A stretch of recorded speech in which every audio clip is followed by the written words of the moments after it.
All right, it's time for part two. Let's move on to, rather than looking forward to the different phases, let's look backward. I've been doing this since early March, and I can't believe it's been almost 3 months now. But here's the chance. I made some statements, and honestly, I was a little bit nervous that some of these statements would not be borne out by the data. I'm used to that. And so I'm used to changing my mind based on the data. I recommend that, by the way, as a mode of living. But I want to see, when I went out on a limb, how did my predictions hold up? And I'm going to start off by telling you where I was wrong. Things I got wrong in early March. The very first thing that I did is I talked about the genomes and the way that it really looked to me like the same exact genome was the source of another genome. That one was the grandfather and the other one was the grandbaby. The first case was a case of the first case found in a hospital in Snohomish County in mid-January. It's documented in New England Journal of Medicine. The second case was found in a high school, and honestly, I don't remember whether it's Snohomish or King, but close to the Snohomish-King border. And it was from a teenager in the high school who was tested and found to be positive. The first case of community transmission. This teenager had not been to China, so he must have caught it from the community. The only question is there a direct line between the teenager and the patient who had flown here from Wuhan and been treated in the hospital in mid-January? According to their genomes, it looked like there was. And there is basically a three nucleotide difference between the two. There's a little bit of guesswork, and I think it was probably 90% certain that the conclusion was that. Well, actually, recently, more data has come out because we've collected so many genomes, and we've found some genomes that don't fit that story. And the genomes cause us to conclude that the grandfather of the high schooler's community transmission case actually was separate from the one that came over from Wuhan. It must have come over from Wuhan at another time and been part of another incidence. That just shows that it was circulating. It puts the time for embarkation of that particular outbreak. It moves that forward by a couple of weeks. It moves that into possibly the beginning of January rather than the middle of the beginning of February rather than the middle of January. And Trevor Bedford, who came to the first conclusion, I agree with his conclusion, has put up a really great tweet that's a great example of how a scientist adapts to new data. We're not upset at this. We are always pretty sure, like 90% sure. But that 10% happens sometimes. You know, a lot of things that I'm 90% sure about don't happen, you know, about 10 out of 100. So the thing is that was where I was wrong, but, you know, the basic conclusion still stands. The other thing I said is I thought the wave of this virus would last about 40 days through Easter. Now, I did that just from an intuition, and I did that also based on looking at the virus as being a bell curve rather than having a long tail. It's turned out to have a long tail, to be stubborn.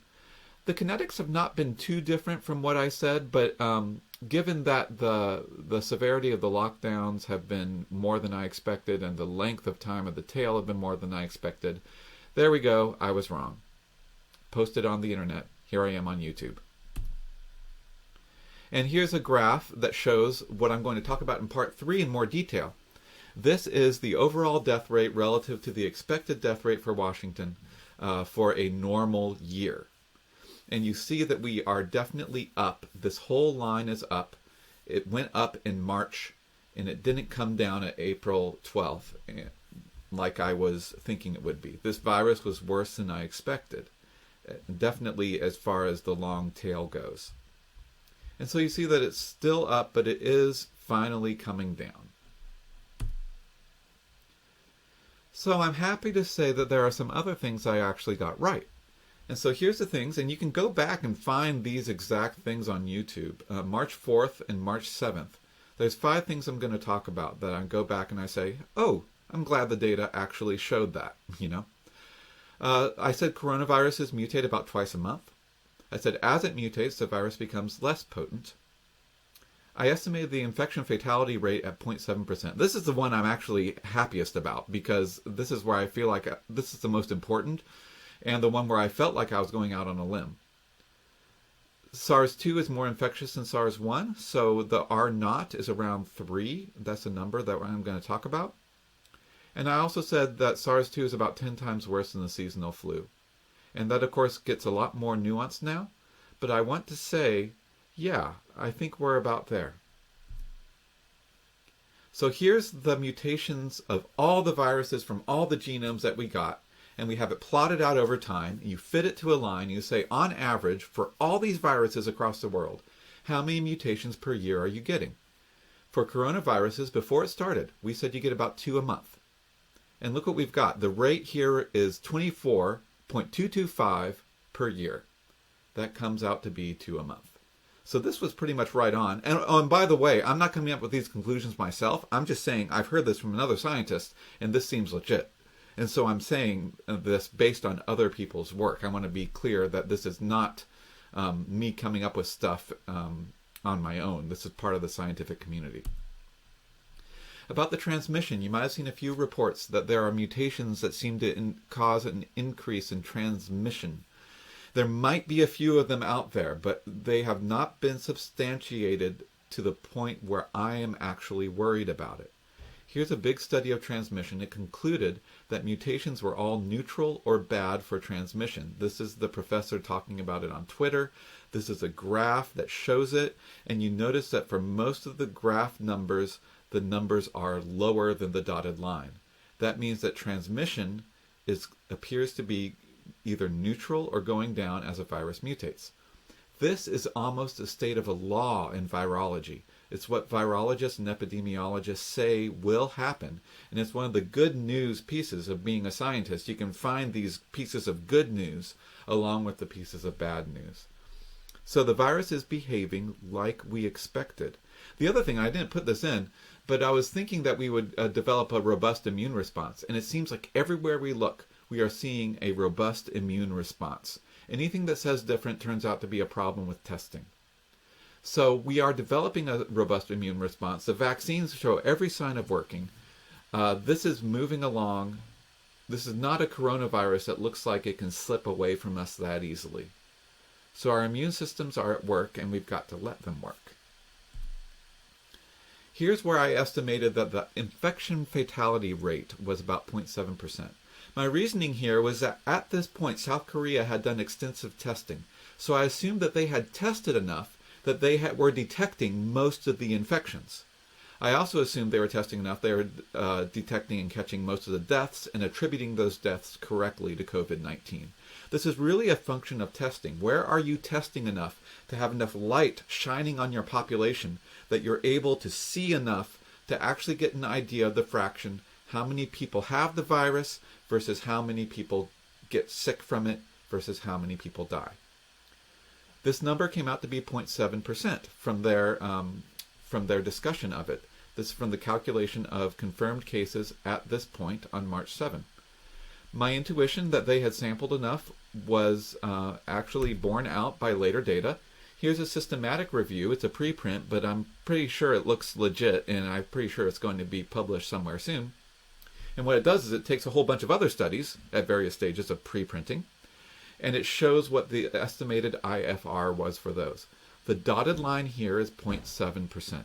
And so you see that the IFR, some of the studies had error bars that were big, but these studies are also arranged by having the studies in February on the top from China and moving all the way down to studies that were more recent. And look how the studies are converging on the dotted line. The more we collect, the more information we gather, and it looks like we are converging. All these dozens of studies, literally right here, are converging on a percent, an IFR that is 0.7%. So that is the thing. I think we can hang our hat on that number. And that's an important number because it says out of 1,000 people that get infected, 7 will die. And that's lumping together the entire population, high risk and low risk. We can improve on this number by identifying high risk and somehow protecting them. It tells us how hard that protection is going to be. Because this number is relatively low opposed to the 2 to 5% numbers that we were worried about when we started. This is an order of magnitude lower than what we were worried about when we started. 7% IFR is scary. 0.7%, still scary, but not as scary. And so we can take steps against this and try to find the people who should be protected. So the IFR percentage is one of the two basic parameters for defining a disease. You notice that the number who get it, it's the number who get it who die. And that's what it comes out to be. And it's shown on this graph right here. This is a graph that shows that on the y-axis. And this was from relatively early on. This was when we didn't know for sure where COVID-19 would fall. And you see, actually, if you look over there, they have a little box that seems to run from 5% to 0.5%. And we have come in on the bottom of that box on the y-axis. The other number is the x-axis. The x-axis is the average number of people infected by each sick person. It's called the R0. And you see on this graph, measles has a huge R0 of about 9. Be really scary if we had a disease like this that would infect 9 people for every person that got it on average. This is in the absence of other interventions, by the way, in the absence of lockdown. R0 is something you can change by changing the population structure. So if you lock down the population, R0 goes down. It looks like that's happened. But the natural R0 is, you can estimate that from many studies. And I don't have the studies here, but they seem to come in about the high end of what they were expecting when they made this graph. They seem to be coming in around 3. Actually, if you pressed me, I would think the number's around 2.8 or something like that, which is interesting because it's about exactly what SARS-1 looked like it was. But needless to say, we're not going to worry too much about that. I'm just going to plot it on this graph. So the average number of people infected by each sick person, let's say it's 3. So we're at the upper end of the range we were originally worried about. But the mortality, we're at the lower end of the range. So that means that the virus, on this graph, the virus will come out about there. So not as infectious as norovirus, but much more deadly. Notice the original SARS is right here. It is about the same infectivity. I think that SARS-2 is probably more infective than SARS-1. But look at that fatality rate. It's all the way up at 10%. That's what we were worried that SARS-2 might be. But SARS-2 is decidedly lower. One other caveat, SARS-1 may have had a similar infectivity rate, but testing may not have been complete. So even that number has to be taken with a grain of salt. But I am going to take it as it is because I think it explains a lot of things. And the one thing I'm sure about, if I'm not sure about the SARS-1 number, I am sure about the SARS-2 number. And that tells us how to proceed. 0.7%, you proceed differently for an IFR of that as opposed to an IFR of 7%. So the thing that I said to sum up things early on, I said SARS-2 is 10 times worse than seasonal flu. But it's also 10 times better than SARS-1 when we're talking about mortality. Transmission may be another matter. So we have SARS-2 being 10 less deadly, and that's, I put in deadline instead of deadly. That's a really weird typo.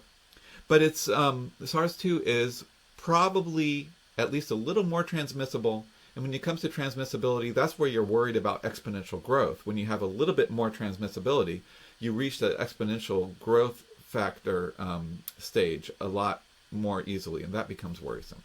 So, my recommendations. This is very transmissible, this SARS-2.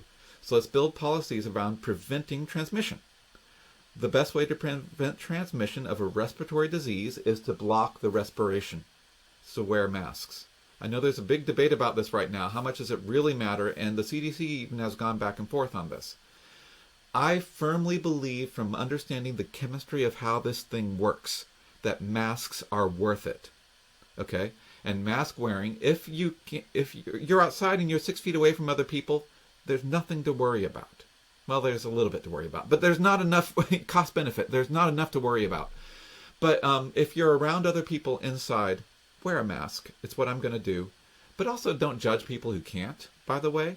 There are people with medical conditions who cannot wear a mask. There are people with psychological conditions that can't wear a mask.